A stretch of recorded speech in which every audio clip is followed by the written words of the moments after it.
नमस्कार, मैं जगभूषण शर्मा। हम और आप जानते हैं कि नवंबर माह में बिहार में असेंबली चुनाव होने हैं।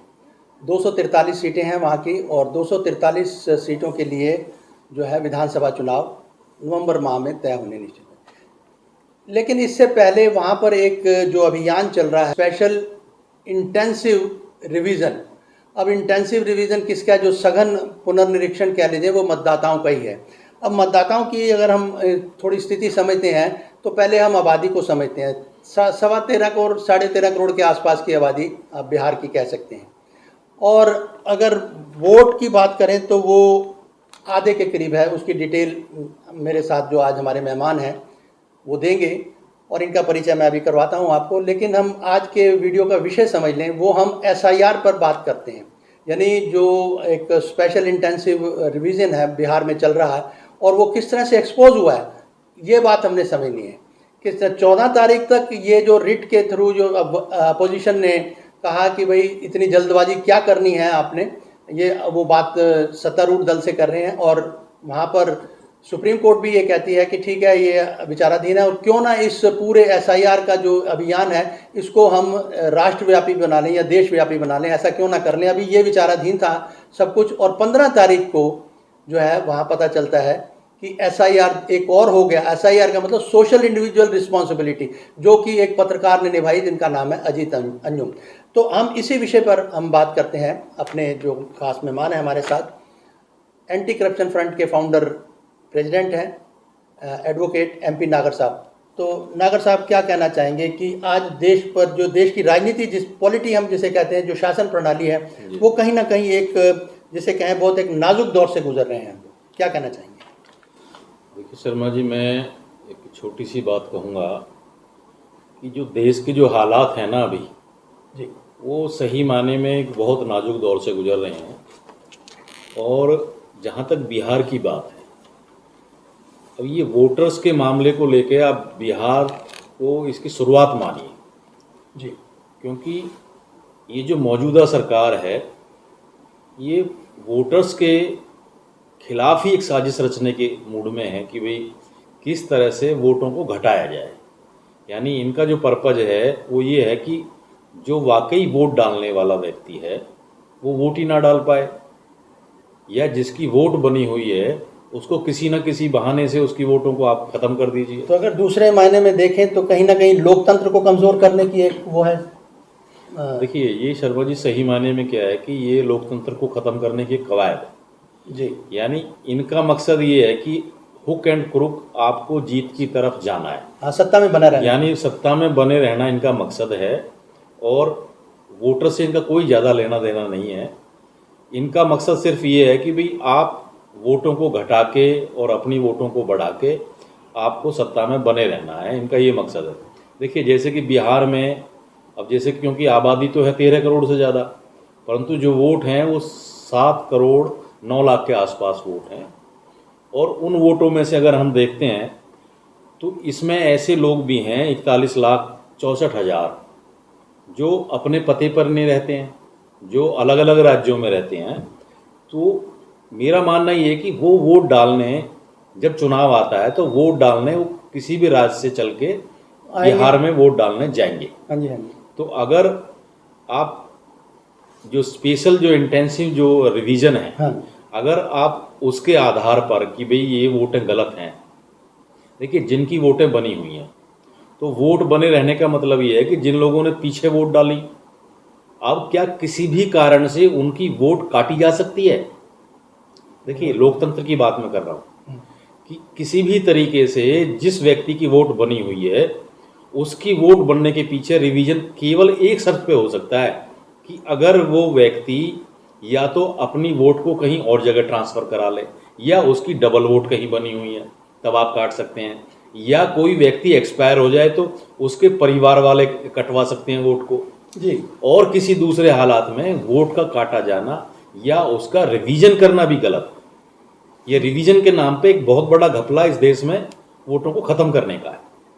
जल्दबाजी इन्होंने जो, ये अखबार का एक शीर्षक था, वो मैं इसमें दूंगा, इसी अपने दिखाएंगे कि 14 तारीख तक तो ये बात चल रही थी कि भाई ठीक है, इसको सुप्रीम कोर्ट ने कहा है कि विचाराधीन है। 15 को एक सघन उसका एक्सपोज करने वाले हैं। एक SIR जो मैं कह रहा हूँ कि सोशल इंडिविजुअल रिस्पॉन्सिबिलिटी को अगर हम निभाते देखते हैं तो एक पत्रकार अजीत अंजुम है, उन्होंने बाखूबी निभाया। क्या कहना चाहेंगे? अजीत अंजुम जी ने जो किया है वो सही मायने में जो सच्चाई है जो ज़मीनी, उसको उजागर करने का काम किया है। और अगर ऐसे व्यक्ति के खिलाफ सरकार कोई मुकदमा दर्ज किया उन्होंने, तो ये सरकार के एंड पे भी मैं समझता हूँ कि शर्मनाक है। यानी सरकार को इस तरह का जो कृत्य है, इसको मैं कृत्य नहीं कहता, इसको कहता हूँ मैं अपकृत्य है, ये जो किया है ये बहुत ही गलत किया है और ये शर्मनाक है। इसका एक दो अलग अलग आर्टिकल छपे हैं नागर साहब जी। एक पी चिदम्बरम साहब का है, ये 20 जुलाई का है। इसकी हेडिंग है मिसचीफ दाउ आर्ट एफुट, जिसका मायने अगर हम हिंदी की इसको तर्जुमा करें तो ये शेक्सपियर काइंड की अंग्रेजी, क्योंकि वो तो बहुत काबिल फाजिल आदमी है, आप जानते हैं जी। शरारत की शुरुआत हो चुकी है, इसका हिंदी तर्जुमा ये निकलता है। जी।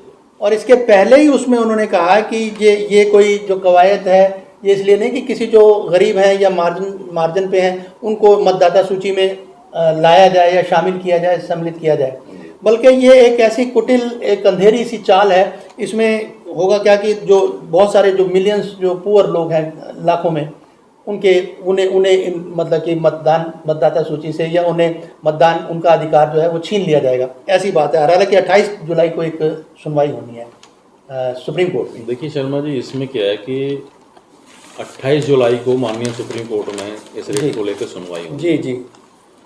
और इस सुनवाई से पहले सरकार को खुद ही इस चीज़ को रोक देना चाहिए था कि भाई हम किसी भी BLO को भेज के या वोटर्स को डराएं या उनको प्रभावित करें।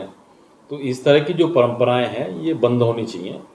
और जहाँ तक पी चिदम्बरम साहब का आपने रेफरेंस दिया कि उन्होंने कहा कि भाई एक नए उसकी अध्याय की शुरुआत करने जा रहे हैं लोग। हाँ जी, शरारत की शुरुआत। तो ये शरारत की जो शुरुआत है ये सही मायने में क्या है कि इसको आप शरारत को बिहार से देख रहे हैं। हाँ जी। परंतु ये जो शुरुआत है इसके पीछे एक ही मकसद है कि हम किसी भी तरीके से सत्ता में बने रहें। और जो गरीब लोग हैं, यानी जो लोग अपने अलग अलग जगह काम कर रहे हैं, अलग अलग राज्यों में काम करने के लिए आए हुए हैं, उनको वोट के अधिकार से वंचित करने की कवायद है ये जी। और क्योंकि हमारा जो लोकतंत्र है वो ये कहता है कि भाई जो इलेक्शन है वो इट शुड बी फेयर, यानी वो फेयर होना चाहिए। और मैं समझता हूँ कि कहीं ना कहीं इसमें जो इलेक्शन कमीशन ऑफ इंडिया है उसका भी बहुत भारी दखल है। और जो इलेक्शन कमीशन ऑफ इंडिया है वो पूरी तरह से भाजपा सरकार की कठपुतली बनकर काम कर रहा है, ऐसा नज़र आ रहा है। और मेरा मानना ये है कि भाई हम एंटी करप्शन फ्रंट के माध्यम से भी ये मांग करते हैं कि ये जो वोटों से वंचित करने की जो कवायद है, ये जो साजिश है, ये पूरी तरह से बंद होनी चाहिए। क्योंकि जो लोग अपने राज्य को छोड़कर, बिहार को छोड़कर अलग अलग राज्यों में हैं, दुनिया के अलग अलग देशों में रह रहे हैं, वो भले ही वोट डालने आएंगे, परंतु आज उनकी एब्सेंस में BLO को भेजना कि भाई हम वोट बना रहे हैं, हम वोटों का इंटेंसिव रिवीजन कर रहे हैं, तो ये कहीं ना कहीं एक साजिश का हिस्सा है।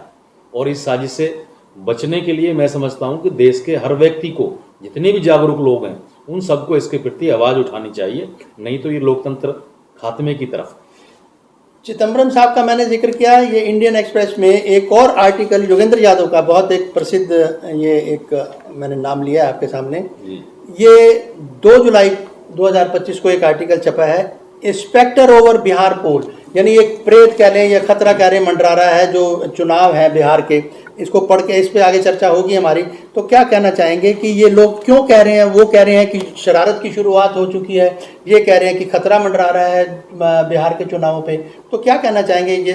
ये सोफोलॉजिस्ट भी रहे हैं, चिंतक भी हैं, विचारक हैं और विश्लेषक हैं राजनीति के। योगेंद्र यादव बहुत मशहूर, अपना भी इनका एक संगठन है। देखिए शर्मा जी, मैं एक ही बात कहना चाहूँगा कि योगेंद्र यादव जी मेरे भी मित्र हैं और वो देश के एक बहुत बड़े चिंतक हैं जी। अगर वो ऐसा कह रहे हैं कि भाई ये एक खतरा मंडरा रहा है इलेक्शन के ऊपर, पोल के ऊपर, वोट्स के ऊपर, तो उनका जो सोचना इस तरह से है वो बिल्कुल वाजिब है। और उनको इस बात की चिंता है कि जो चुनाव है वो फेयर होना चाहिए। और ये जो भाजपा सरकार है जो केंद्र में जो सरकार है हमारी मौजूदा, ये कहीं ना कहीं वोट के अधिकार से और फेयर इलेक्शन की जो चिंता होती है उसके अधिकार से हम लोगों को वंचित करना चाहती है।